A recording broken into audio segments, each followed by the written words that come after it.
सबसे पहले diamond jubilee के उपलक्ष्य में मैं सभी विद्यार्थियों को, प्राध्यापकों को और विशेष रूप से वीएनआईटी को वर्ल्ड रिकॉग्नाइज इंस्टीट्यूशन करने में जिन लोगों ने आज तक कंट्रीब्यूशन किया है, ऐसे सभी लोगों को हृदय से बहुत बहुत शुभकामनाएं देता हूं, शुभेच्छाएं देता हूं। वीएनआईटी और यहाँ से जो विद्यार्थी इंजीनियरिंग की पदवी लेकर बाहर निकले हैं, वो अनेक क्षेत्र में बहुत अच्छा काम उन्होंने किया है। अनेक कारपोरेट सेक्टर में उन्होंने नेतृत्व किया है और यहाँ से जो ज्ञान प्राप्त हुआ उसका उपयोग करके उन्होंने देश के विकास में भी बहुत बड़ा योगदान दिया है। मैं जब स्टूडेंट था तब इसका नाम वीआरसी था और मैंने भी अपने जीवन की शुरुआत विद्यापीठ विद्यार्थी संघ के राजनीति से शुरू की थी और नागपुर यूनिवर्सिटी के विद्यार्थी होने के नाते मेरा अक्सर वीआरसी के साथ, यहाँ के स्टूडेंट्स के साथ भी काफ़ी संपर्क आता था। जो विशेष रूप से मेरिट में पास होते थे उन्हीं को एडमिशन मिलती थी और एक प्रकार से यहाँ एडमिशन मिलना ये बहुत प्रेस्टिजियस माना गया था और इसलिए मुझे इस बात की खुशी है कि इस इंस्टीट्यूशन ने देश को अनेक ऐसे इंजीनियर्स दिए हैं कि जिनके जीनियस आउटस्टैंडिंग परफॉर्मेंस के कारण अनेक क्षेत्रों में काफ़ी बड़ा परिवर्तन हुआ है। मेरे सामने बैठे हुए बहुत से लोगों को मैं पहचानता हूँ और उन्होंने भी जहाँ जहाँ उनको काम करने का मौका मिला है वहाँ वहाँ उनका बहुत ही क्वालिटेटिव कंट्रीब्यूशन रहा है और इसलिए उन सभी व्यक्तियों को भी मैं बहुत बहुत अभिनंदन करता हूँ, उनको भी शुभकामनाएं देता हूँ। एक और अच्छी बात हुई है कि जब कोई भी विद्यार्थी अपने महाविद्यालय को छोड़कर चला जाता है तो उसके साथ ज़्यादा संपर्क नहीं होता। मैं डॉक्टर पडोले जी को, चौधरी जी को, कामत जी को विशेष रूप से धन्यवाद दूंगा कि उन्होंने अलग अलग बैच के जो ऐसे विद्यार्थी थे उनके साथ संपर्क करके उन सब माजी विद्यार्थियों को इंस्टीट्यूशन के डेवलपमेंट और प्रोग्रेस में इन्वॉल्व किया है। आज मुझे बहुत खुशी हुई कि एक एक बैच ने, किसी ने स्विमिंग टैंक बनाया, किसी ने टेनिस कोर्ट बनाया, अलग अलग प्रकार की सुविधाएं उन्होंने इस इंस्टीट्यूशन के बारे में जो उनकी एक जिम्मेदारी थी, जो उनके मन में अटैचमेंट थी, उस भाव में उन्होंने उदार अंतःकरण से काफ़ी कुछ मदद की है। और मुझे बहुत खुशी है कि अपने इंस्टीट्यूशन में जहाँ से हम पढ़े हैं, जहाँ से हमको विज़न मिली है और जिसके भरोसे जीवन में सफलता मिली है, उस इंस्टीट्यूशन को याद रखने में इन सब माजी विद्यार्थियों ने जिस प्रकार से इनिशिएटिव लेकर ये काम किया है, ये भी अपने आप में एक अनूठा ऐसा कार्यक्रम है। मैं इसके लिए उन सब माजी विद्यार्थियों को भी बहुत बहुत धन्यवाद देता हूँ, उनका अभिनंदन करता हूँ। जब बहुत बार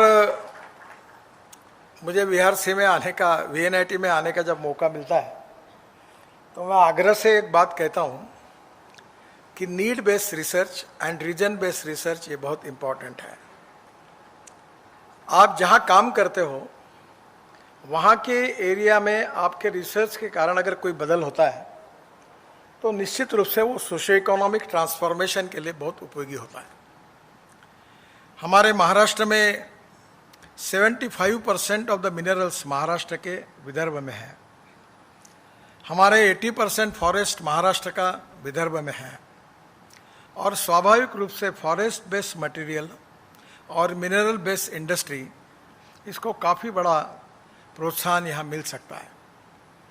इसके साथ साथ आने वाले समय में जो फ्यूचरिस्टिक टेक्नोलॉजीज़ है उसके बारे में भी काफ़ी काम होता है। आज पूरे दुनिया में ग्लोबल इकोनॉमी में सबसे बड़ा कैपिटल अगर कोई है तो नॉलेज है, टेक्नोलॉजी है और मैं तो अक्सर बार बार इस बात को दोहराते रहता हूँ कि innovation, entrepreneurship, science, technology, research, skilled and successful practices, we name it as knowledge and conversion of knowledge into wealth, यही हमारे लिए भविष्य है। और ये जो बात है ये इतनी महत्वपूर्ण है कि जब नीड बेस्ड रिसर्च होता है, रीजन बेस्ड रिसर्च होता है, तो उसके परिणाम बहुत दूरगामी होते हैं। एक 25 दिन पहले CSR और सेंट्रल रिसर्च रोड ऑर्गेनाइजेशन के साइंटिस्ट मेरे पास आए थे और उन्होंने मुझे एक प्रेजेंटेशन दिया। प्रेजेंटेशन था कि जो राइस स्ट्रॉ है, परली, इससे बायो बिटुमिन बनाते हैं और ऑर्गेनिक कार्बन बायोचार उससे बनता है। 70% बायो बिटुमिन, 30% बायोचार। अब आपको पता है कि परली के कारण कितना बड़ा समस्या है।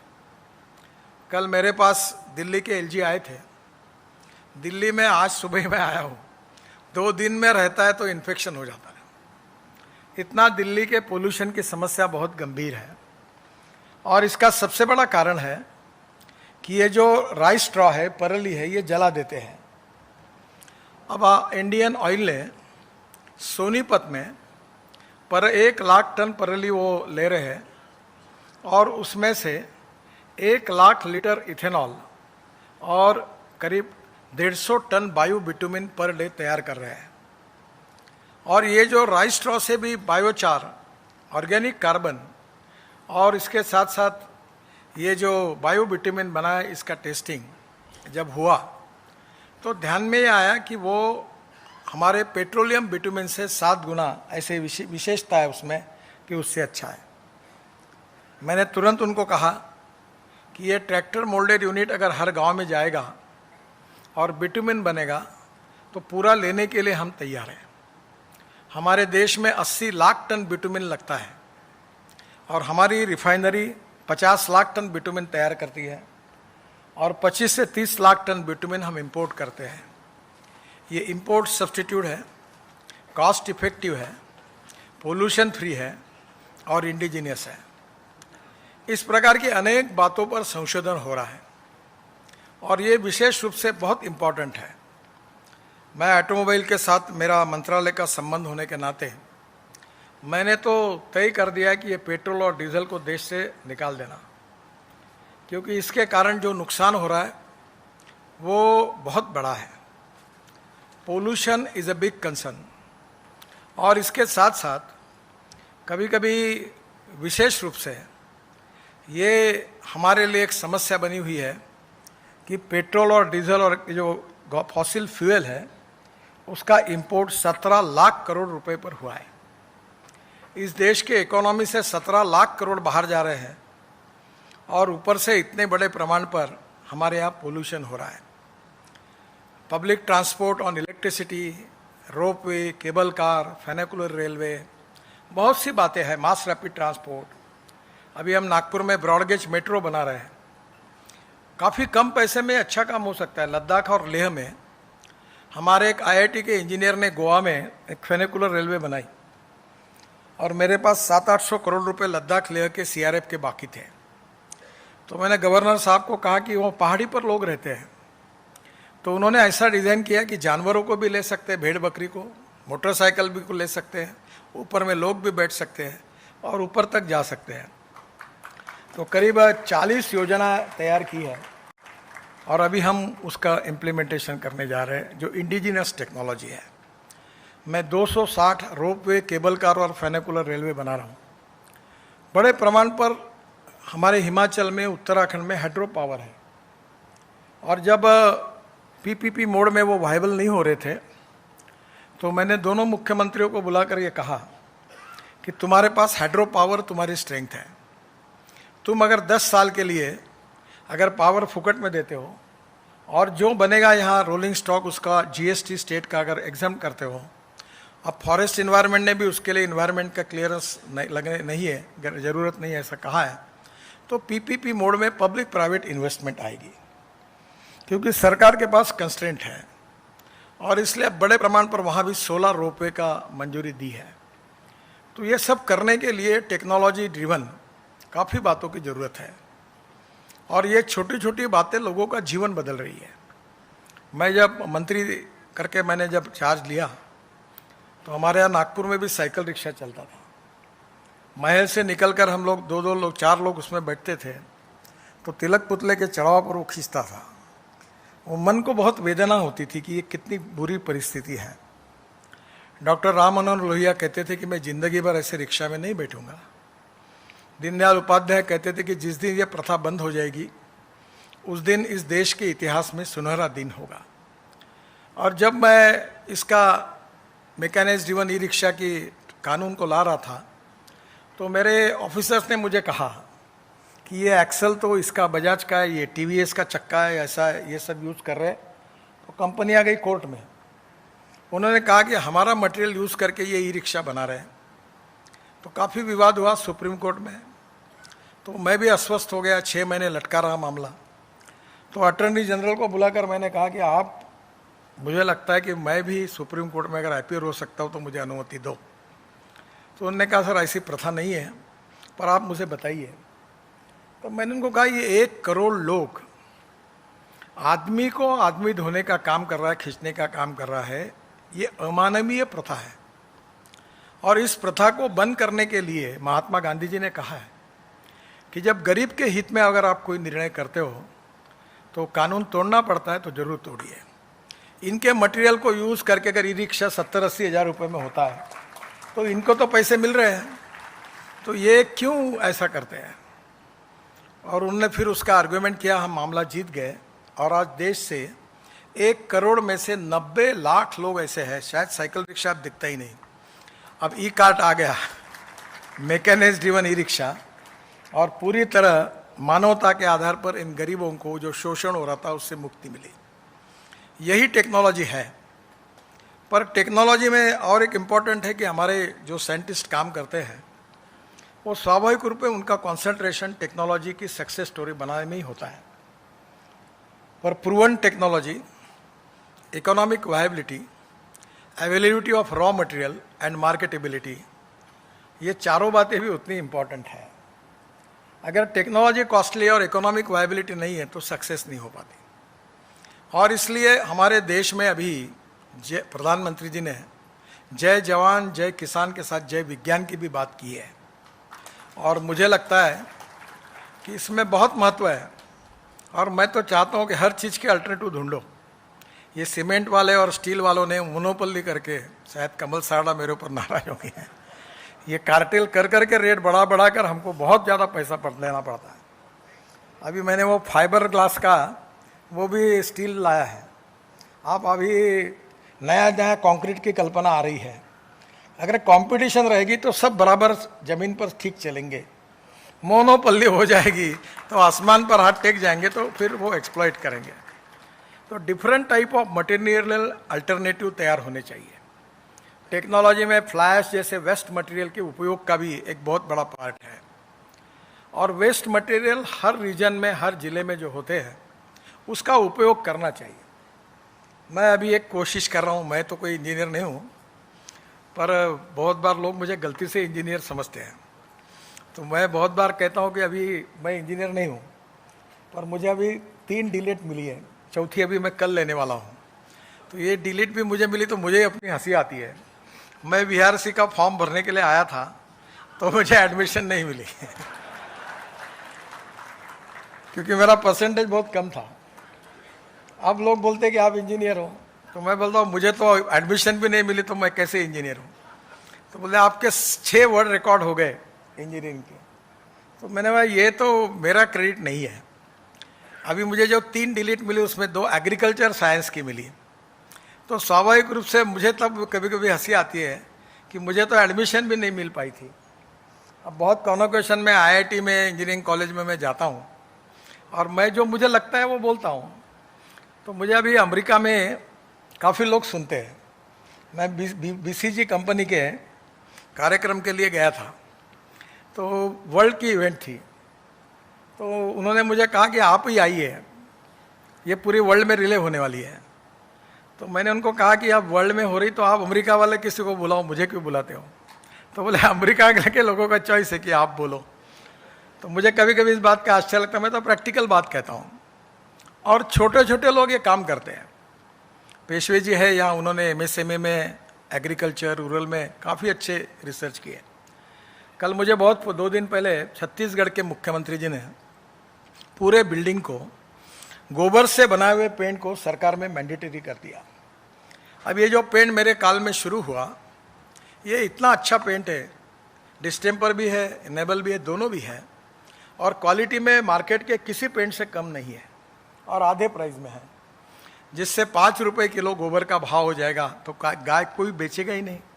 गोमूत्र की कीमत, गोबर की कीमत और दूध की कीमत, तो टेक्नोलॉजी बदल कर सकती है, और इसलिए टेक्नोलॉजी को हमारे सरकार की, मोदी जी की सर्वोच्च प्राथमिकता है।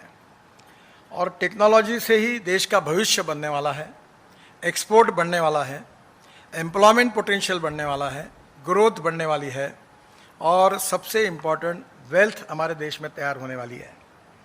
और ये वेल्थ क्रिएट करने से ही आत्मनिर्भर भारत बनने वाला है। इसी करने से सुपर इकोनॉमिक पावर इंडिया बनने वाली है। केवल मेरी आखिरी में एक ही प्रार्थना है कि हमारे टोटल GDP ग्रोथ में करीब 22 to 24% मैन्युफैक्चरिंग सेक्टर से आते हैं, 52 to 54% सर्विस सेक्टर से आते हैं, और एग्रीकल्चर की कंट्रीब्यूशन 12 से 14% है। हमारी एक समय 80% पॉपुलेशन गाँव में बसती थी, अब हमारी 65% ही पॉपुलेशन गाँव में है। गांधी जी कहते थे कि हमारा देश गाँव में बसता है, पर 30% पॉपुलेशन माइग्रेट हुई है, और जो माइग्रेट हुई वो खुशी से नहीं हुई है। वो माइग्रेट इसलिए हुई है कि वहाँ अच्छे एजुकेशन की फैसिलिटी नहीं, अच्छी स्कूल नहीं, अच्छे हॉस्पिटल्स नहीं, रोजगार नहीं, एग्रीकल्चर प्रोडक्ट्स को सही भाव नहीं, तो स्वाभाविक रूप से वहाँ बड़े प्रमाण पर माइग्रेशन हुआ। मैं बहुत 2004 से काम कर रहा हूँ। अब मुझे उस समय पहले कोई भी बात आउट ऑफ बॉक्स करो तो कोई विश्वास ही नहीं रखता, घर वाले भी नहीं रखते। जब मेरे पत्नी ने मुझे एक बार कहा, मैं खाना खाने बैठा था, तो मैंने कहा कि पानी से हाइड्रोजन निकलेगा और वो नाग नदी का पानी है, वो शुद्ध होगा, फिर सोलर लगेगा, फिर इलेक्ट्रोलाइजर आएगा, फिर हाइड्रोजन निकलेगा और गाड़ी चलेगी। तो उन्होंने मुझे कहा कि तुम्हारे बातों पर मेरा ही विश्वास नहीं बैठता तो बाकी लोगों का कैसे बैठेगा। तो मैंने विक्रम किर्लोस्कर जी को फ़ोन किया। आज उनका देहांत हो गया है, अभी नहीं है वो, अभी 1 आध महीने पहले। बहुत अच्छे थे, ये बायोफ्यूल में उनने मेरे साथ बहुत अच्छा, टोयोटो के चेयरमैन थे इंडिया के। तो उनको मैंने कहा विक्रम कुछ भी करो, मुझे हाइड्रोजन वाली गाड़ी दो। बोले उसका परमिशन, ये बोलो बाकी छोड़ दो, सब परमिशन मैं मंत्री हूँ, मैं लाता हूँ, मतलब भेज दो गाड़ी। वो गाड़ी मैंने लाई तो पहले पार्लियामेंट में ऑब्जेक्शन लिया कि हाइड्रोजन स्पोर्ट हो जाएगा पार्लियामेंट में, तो गाड़ी कैसे आएगी। यानी लोगों के मन में बहुत संभ्रम थे। सब क्लियरेंस हो गया, मैं हाइड्रोजन की गाड़ी मेरे घर पर है, मैं घुमाता हूँ, हर मुख्यमंत्री को चक्कर देता हूँ आए के बाद, बोलता हूँ ये तुम्हारे यहाँ करो।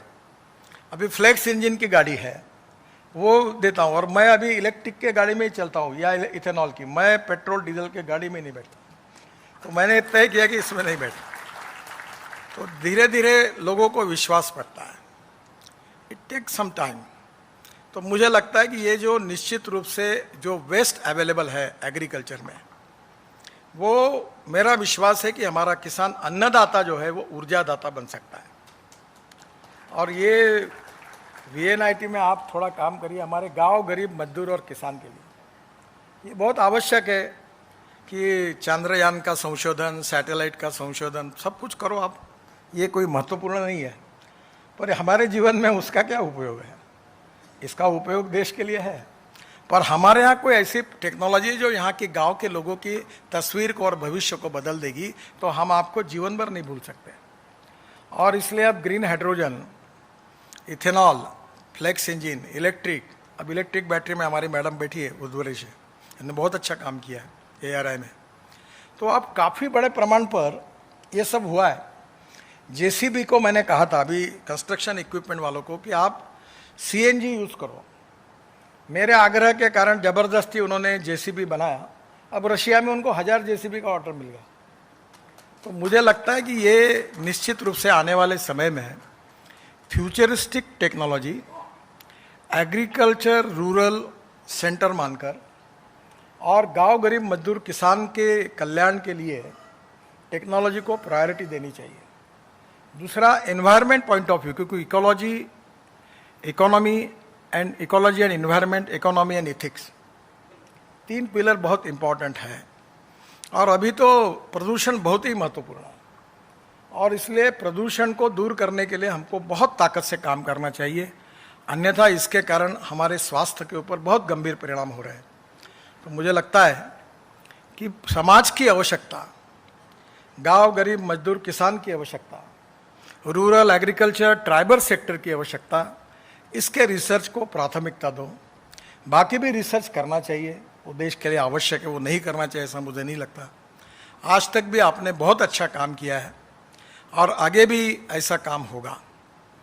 डॉक्टर पडोली जी के नेतृत्व में काफ़ी परिवर्तन हुआ। पिछले बार जब मैं यहाँ आया था, प्रणब मुखर्जी आए थे, तब आपका हॉल देखकर मैं बहुत गंदी कमेंट्स करके यहाँ गया था कि आप इंजीनियर हो, आर्किटेक्ट हो, इतना घटिया हॉल बना हुआ है यहाँ, तुम इसको तोड़ दो। पर आपने उसी को अच्छा बनाया। मैंने भी ऐसा प्रयास किया था कुछ दिनों के बाद आप तोड़ोगे इसको, क्योंकि महल में मेरा घर था, मैंने पुराने घर को मिट्टी वाले बार बार बनाया। आखिर एक दिन मुझे ध्यान में आया कि पुरानी चीज़ नई नहीं हो सकती, पुरानी चीज़ को तोड़ना ही पड़ता है। फिर भी आज अच्छा बना है, बहुत अच्छा बना है। टॉयलेट अच्छे होने चाहिए, हॉल अच्छा होना चाहिए। मैं तो अक्सर कहता हूँ कि जिस ऑफिस में, जिस कारपोरेट का मूल्यांकन करना है तो पहले उसके टॉयलेट कैसे देख लो। अगर टॉयलेट साफ सुथरे अगर अच्छे तो समझो ये प्रोफेशनल मैनेजमेंट है, अगर टॉयलेट गंदे होंगे तो समझ लेना ये गड़बड़ है। ये हर चीज में परफेक्शन चाहिए। No one is perfect and no one can claim that he is perfect. उत्तम, अधिक उत्तम, सर्वोत्तम, अप टू इन्फिनिटी। और इसलिए परफेक्शन की ओर जाना और नॉलेज के साथ प्रोफेशनल अप्रोच भी सिखाना चाहिए। हमें नौकरी मांगने वाले नहीं चाहिए, हमें नौकरी देने वाले चाहिए। मैं तो बहुत बार ये कहता हूँ कि टेक्नोलॉजी से, रिसोर्सेज से, कैपिटल से एंटरप्रेन्योरशिप इम्पॉर्टेंट है। और एंटरप्रेन्योरशिप आप क्या सिखाई है। अभी हमारे नागपुर में सिम्बोसिस इंस्टीट्यूट शुरू हुआ, उनने काफ़ी अच्छे अलग अलग कोर्सेज लिए हैं।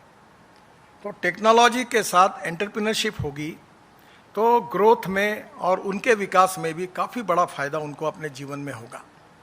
और इसलिए ये देश के विकास में आपका बहुत बड़ा कंट्रीब्यूशन है। हमारे नागपुर और विदर्भ में के लिए भी बहुत अच्छा है। और माजी विद्यार्थी जो आए हैं उन्होंने भी आपको बहुत उदार अंतःकरण से मदद की है। डॉक्टर पडोले जी ने भी काफ़ी अच्छा इनिशिएटिव लेकर काफ़ी सुधार किया है। विश्राम जामदार थे, उनकी मुझे विशेष रूप से याद हो रही है। वो भी लगातार पडोले जी और वो मिलकर काम करते थे, मेरे पास बार बार आते थे। उनका दुखद निधन हमारे लिए बहुत ही धक्का है। मुझे बार बार लगता है कि ये कैसे हो गया। और आज वो हमारे बीच में नहीं है, पर उनका आज जो उनकी स्मृति में यहाँ एक हॉल भी बना है और आज जो किताब भी निकला है, इसके लिए भी मैं डॉक्टर पडोली जी को धन्यवाद देता हूँ।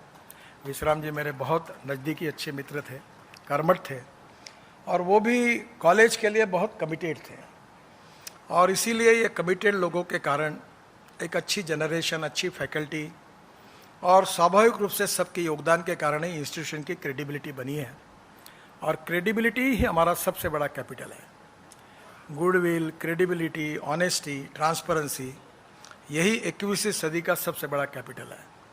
और इसलिए जिस प्रगति के साथ इसकी प्रगति हो रही है, मैं डायमंड जुबिली के उपलक्ष्य में सबको बहुत बहुत धन्यवाद देता हूँ, अभिनंदन करता हूँ और अपनी बात को समाप्त करता हूँ। धन्यवाद।